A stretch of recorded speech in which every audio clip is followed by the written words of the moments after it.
Welcome once again, viewers. Today we are going to study about what? तो this is Ohm's law. तो ohms law के बारे में आप लोग जानते होंगे कि इलेक्ट्रिक करंट का एक टॉपिक है जो कि बहुत ही अच्छा टॉपिक है। ये बेसिकली आप लोग को प्रॉब्लम भी करता होगा, बट आज मैं आपको बहुत ही अच्छा सा तरीका सिखाने जा रहा हूँ। आसानी से आपको समझा भी दूंगा ओम्स लॉ क्या होता है और इसके मैथमेटिकल इक्वेशंस क्या होते हैं। ठीक है, तो बेसिकली ये जो है आपको 10th के ही आपको बुक में मिल जाएगा। ये 10th का ही टॉपिक है। ओम्स लॉ आपको वहीं पे अच्छे से एक्सप्लेन किया गया है। और उसके बाद फिर रेजिस्टेंस ऑफ कंडक्टर, ये दो टॉपिक जो है आज हम लोग पढ़ने जा रहे हैं। तो चलिए स्टार्ट करते हैं। और जाने से पहले तो मैं हूं नवनीत कुमार और आप लोग देख रहे हैं नवटेक 9 का यूट्यूब चैनल।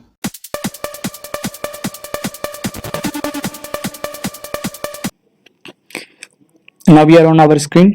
तो यहाँ हम लोग अभी देखने वाले हैं कि ओम्स लॉ क्या होता है। ओम्स लॉ में जैसे कि आप लोग स्क्रीन पर देख पा रहे होंगे ओम्स लॉ, और उसके बाद कुछ पॉइंट्स दिए हुए हैं, तो मैं इसे एक्सप्लेन करने जा रहा हूँ अभी आप लोग के लिए। तो ये जैसे कि आप लोग देख पा रहे हैं ये क्या हुआ है, तो ये हो गया it gives a relation between current and potential difference. तो ओम्स लॉ की सबसे बड़ी खासियत है कि ये आपको करंट और पोटेंशियल डिफरेंस के बीच की जो रिलेशन है वो बताती है और इसी को एक्सप्लेन किया जाता है। ठीक है, and next point is according to Ohm's law electric current. ये जो है अकॉर्डिंग टू ओम्स लॉ, अगर ओम्स लॉ के अकॉर्डिंग जो है यहाँ पे आपको बताया जाएगा क्या, proportion to potential difference at constant temperature in conductor. तो सबसे बड़ी बात है कि ओम्स लॉ में जो है आपको जितने भी जो ये वैल्यूज इसमें दिए हुए हैं ये सारे के सारे किसी चीज को डिनोट करते हैं। जैसे कि आपको वी हो गया पोटेंशियल डिफरेंस, आर हो गया आर हो गया आपको रेजिस्टेंस, एंड आई हो गया करंट, इलेक्ट्रिसिटी। ठीक है, तो जैसे कि आप समझ पा रहे होंगे कि पोटेंशियल डिफरेंस जिसको बताया जाता है कि आपको वी है, उसका शॉर्ट फॉर्म उसका सिंबल वी है, वोल्ट कहते हैं इसको। रेजिस्टेंस आर जिसको ओमेगा से डिनोट किया जाएगा। और इसी पर जो है ओम साहब ने अपना लॉ दिया था, ओम्स लॉ। ओके, तो यहाँ पे जैसे कि आप लोग यहाँ पे देख पाए ये क्या होता है, तो ये कांस्टेंट टेम्परेचर पर इसका जो कैलकुलेशन होता है ये कांस्टेंट टेम्परेचर पे होता है। ये लॉ जो है कांस्टेंट टेम्परेचर को देखते हुए लिया गया था। और if I the current flow through a conductor and V the potential difference, अगर किसी भी कंडक्टर में जो है आई करंट फ्लो करता है और भी पोटेंशियल डिफरेंस के साथ, तो ये पूरा का पूरा वो जो पूरा का पूरा वायर कंडक्टर है उसके एक पॉइंट से दूसरे पॉइंट, एक इंच से दूसरे इंच पे ही जब भी कैलकुलेशन होगा तो वहीं पे होगा। ठीक है, then according to Ohm's law ये बताया जाता है कि जब ये होगा तो फिर अकॉर्डिंग टू ओम्स लॉ क्या कहलाएगा, तो I is directly proportional to V at constant temperature. Means क्या, आई जो है वी के डायरेक्टली प्रोपोर्शनल होगा, मतलब कि वी बढ़ेगा तो आई भी बढ़ेगा और आई बढ़ेगा तो वी भी बढ़ेगा। और अगर वी घटता है तो आई भी घटेगा और आई घटता है तो वी भी घटता है। ठीक है, ये दोनों वाइस वर्सा होता है, अपोजिट होता है। तो सीधी सी बात है, जो भी एक बढ़ेगा तो बढ़ेगा। और यहाँ पे आपको रेजिस्टेंस, जो कि रेजिस्टेंस देख पा रहे होंगे, रेजिस्टेंस क्या हो गया, तो रेजिस्टेंस आपको एक कांस्टेंट होता है। ठीक है, ये कांस्टेंट वैल्यू है जिसको हम लोग इक्वेट करने के लिए इसका वैल्यू जो है एग्जैक्ट लाने के लिए इसको किया जाता है। ऐसे आपको v is directly proportional to I, so यहाँ पे r का एक कांस्टेंट वैल्यू यूज कर लिया गया है जिससे जो हमारा कैलकुलेशन और भी एक्यूरेट हो सके। तो this value, the value of this constant depends on the nature, length, area of cross section and temperature of the conductor. तो जैसे कि आप देख पा रहे हो कि एरिया क्या होता है, एरिया, नेचर, लेंथ और टेम्परेचर पर डिपेंड करता है कंडक्टर में। ओके, अब ये जैसे कि प्रीवियस इक्वेशन अभी हम लोगों ने देखा था क्या था, तो यही वाला इक्वेशन था वो।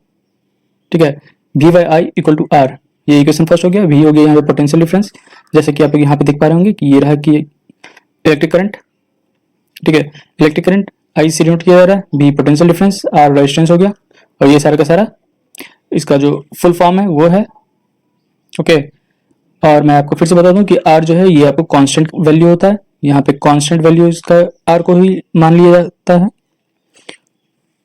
इक्वेशन, अब जैसे कि आप लोग देख पा रहे होंगे कि स्क्रीन पर कि ये इक्वेशन है और इसको मैथमेटिकली एक्सप्रेशन है क्या है, तो ये जो सारा का सारा है ये आपको मैथमेटिकल एक्सप्रेशन है ओम्स लॉ का। And the equation of mathematical expression of Ohm's law can be written in word.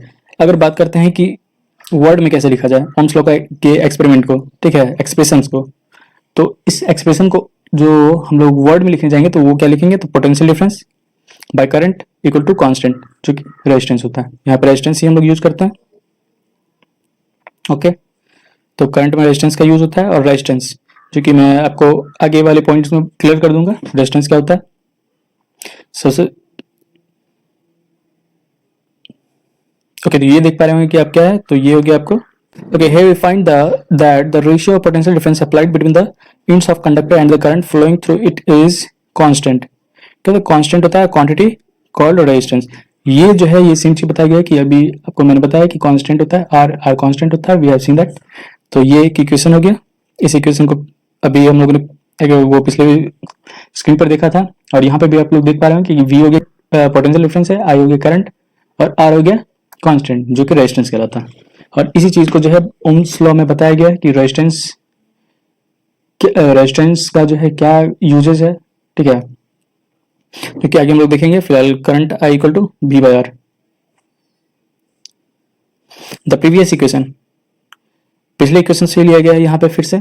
तो the previous equation state the relation between electric current and potential difference. तो ये पिछला इक्वेशन जो था वो क्या बता रहा था, ये पिछला इक्वेशन बता रहा था कि जो करंट और पोटेंशियल डिफरेंस है उसके बीच का रिलेशन क्या होता है। तो उसमें हम लोगों ने जाना कि ये फर्स्ट वाला उसी चीज को एक्सप्लेन कर रहा है।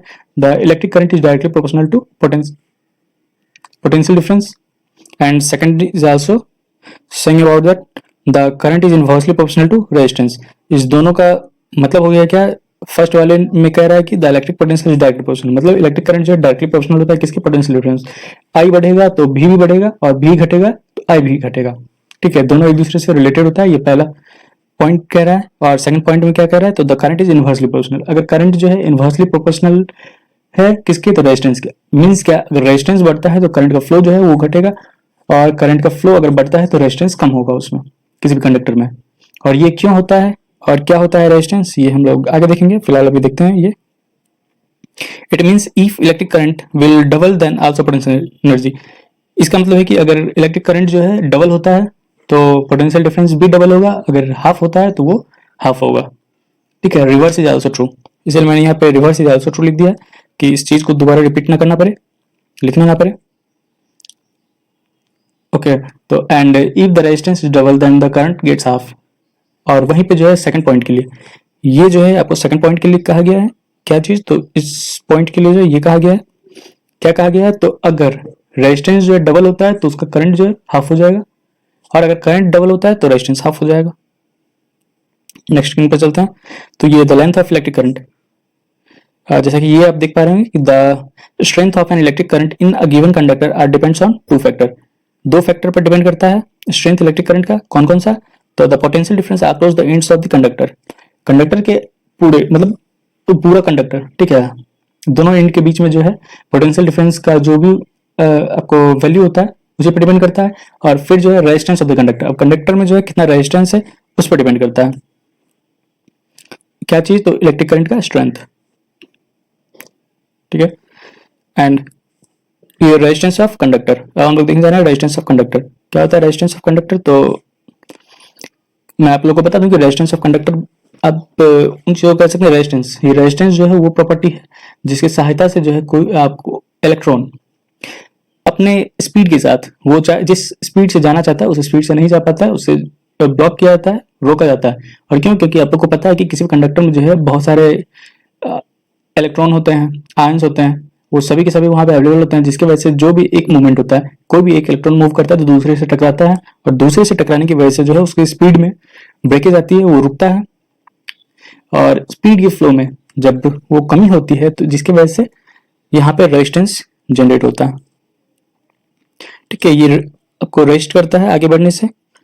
वहीं पे हो गया ये आपको resistance of conductor is numerically equal to, resistance of conductor जो है न्यूमेरिकली इक्वल किसके होता है, तो ये आप देख पा रहे हो कि resistance of conductor numerically equal to resistance R equal to potential difference V and I is current. Okay, तो resistance, potential difference and current, ये तीनों का तीनों जो है वो रिलेटेड है। रेजिस्टेंस का वैल्यू जब भी हमें फाइंड करना होगा तो पोटेंशियल डिफरेंस और करंट ये दोनों को निकालना होगा। अगर इन तीनों में से कोई भी दो दे देगा, ठीक है, अगर कोई भी आपको दो दे देगा तो आप तीसरा आसानी से निकाल सकते हैं। And next point is the resistance of conductor, ठीक है, ये पॉइंट हम लोग देखने जा रहे हैं। The resistance of conductor depends on length, thickness, nature of material and temperature of the conducting body. Resistance, किसी भी कंडक्टर का रेजिस्टेंस जो है वो किस चीज पर डिपेंड करता है, तो लेंथ पर, थिकनेस पर, nature of material and temperature of conducting body. इन्हीं चीजों पर डिपेंड करता है क्या चीज, तो रेजिस्टेंस। लेंथ से हम लोग मेजर करेंगे उसकी मोटाई पतला ही से मेजर करेंगे, और नेचर ऑफ मटेरियल, उस मटेरियल का जो है नेचर क्या है उस पर डिपेंड करता है, ठीक है। और टेम्परेचर भी वहां पे बताता है कि क्या कंडीशन है। जैसा कि ये आप पॉइंट्स को देख पा रहे हैं यहाँ पे, तो ये सारे के सारे पॉइंट जो हैं उसी को बताया जा रहा है। A long wire has more resistance but short wire has less resistance. Means का एक लंबा तार जो है उसके पास बहुत ही ज्यादा रेजिस्टेंस होता है इनका कंपैरिजन ऑफ शॉर्ट वायर के, ठीक है। शॉर्ट वायर में जो है कोई लेस रेजिस्टेंस होता है क्योंकि वो छोटा सा पॉइंट है, और छोटे से वायर में ज्यादा दूरी तक उसका जा नहीं होता है, जहां तक भी जाता है वहीं पे क्लियर हो गया।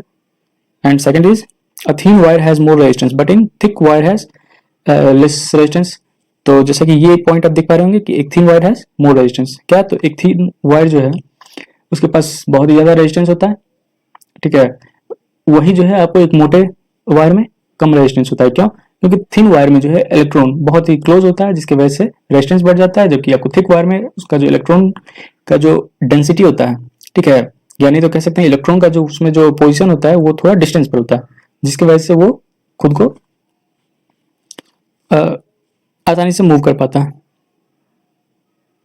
And rise in temperature of value is also increase in resistance. अगर टेम्परेचर में इंक्रीमेंट आएगा, ठीक है, टेम्परेचर अगर बढ़ता है तो उसमें क्या होगा, वायर के रेजिस्टेंस में भी इंक्रीजमेंट होगा, ठीक है। Rise in temperature of wire also increases the resistance of wire. The SI unit of resistance is, अब यहाँ पे जैसे कि आप लोग देख पा रहे हैं कि एसआई यूनिट ऑफ रेजिस्टेंस क्या हो गया, तो ohm and it is denoted by symbol omega.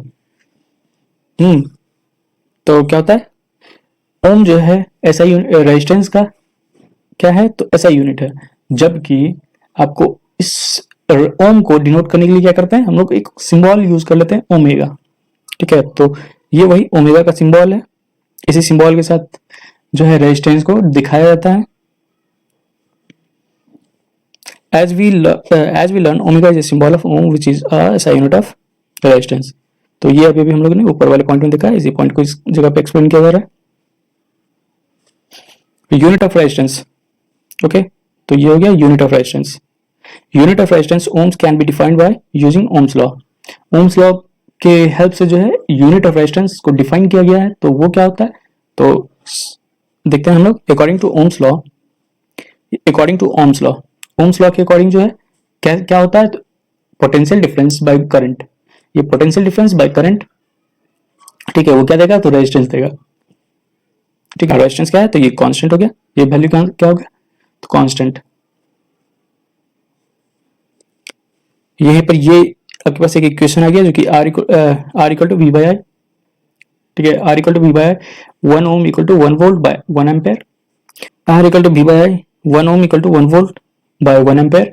Means क्या, 1 ओम होने के लिए जो है 1 वोल्ट को 1 एम्पेयर के रिलेशन में आना होगा। 1 वोल्ट को जो है जब भी हम लोग 1 एम्पेयर से डिवाइड करेंगे तो 1 ओम वैल्यू आ जाएगा, ओके। तो डेफिनेशन ऑफ ओम, ये डेफिनेशन ऑफ ओम है जो कि आप लोग चाहे तो स्क्रीनशॉट ले लीजिएगा, ठीक है, इसका आप लोग स्क्रीनशॉट ले लीजिए, सही रहेगा। तो when the potential difference of 1 volt is applied across the ends of the conductor in the respect of 1 ampere electric current, it gives 1 ohm resistance, okay. तो ये जो है आपको 1 ओम रेजिस्टेंस देगा। तो बस इसी फॉर्मूला को जो है एक्सप्लेन किया गया है इस पॉइंट पे, ठीक है, इसी फॉर्मूला को एक्सप्लेन किया गया है। तो मुझे लगता है कि आप लोगों को परेशानी होगी इस फॉर्मूला में, इस डेफिनेशन में, ओके। तो ओम्स लॉ जो है अब यहीं पे समाप्त करते हैं, और ये टॉपिक भी यहीं पे क्लियर हो गई, ठीक है। तो नेक्स्ट टॉपिक में हम लोग फिर से मिलते हैं, यहाँ पे ग्राफ वगैरह के बारे में चर्चा की जाएगी, और वहाँ मैं ग्राफ वगैरह को एक्सप्लेन कर दूंगा, ओके। तो आप लोगों ने पढ़ा कि ओम्स लॉ क्या होता है और रेजिस्टेंस जो कंडक्टर में होते हैं वो क्या होता है, ठीक है। और रेजिस्टेंस के बारे में बहुत सारी जानकारी आप लोगों को मिला, क्या होता है ओमेगा, ये सभी चीज़ें आप लोगों को इस वीडियो से पता चला। तो मैं आशा करता हूँ कि आप लोग समझ में आई होगी, और अगर फिर भी कोई परेशानी होती है, आप लोग कहीं भी किसी में नहीं समझ पाए हो, तो आप मुझसे कांटेक्ट कर सकते हैं, आप मुझे मेल कर सकते हैं या कमेंट कर सकते हैं, मैं आपके सवालों का जवाब दूंगा। और अगर आप इस चैनल पर नए हैं तो सब्सक्राइब कर लीजिए, लाइक कर दीजिए। सब्सक्राइब करने के लिए बस आपको बगल में दिख रहे हैं रेड कलर में सब्सक्राइब के ऑप्शन को क्लिक करना होगा, और बेल के बटन को जो है आप टच कर दीजिएगा, जिससे आपको नोटिफिकेशन मिलता रहेगा जैसे अपलोड होगा वीडियो। तो तब तक के लिए हम लोग चलते हैं, थैंक यू।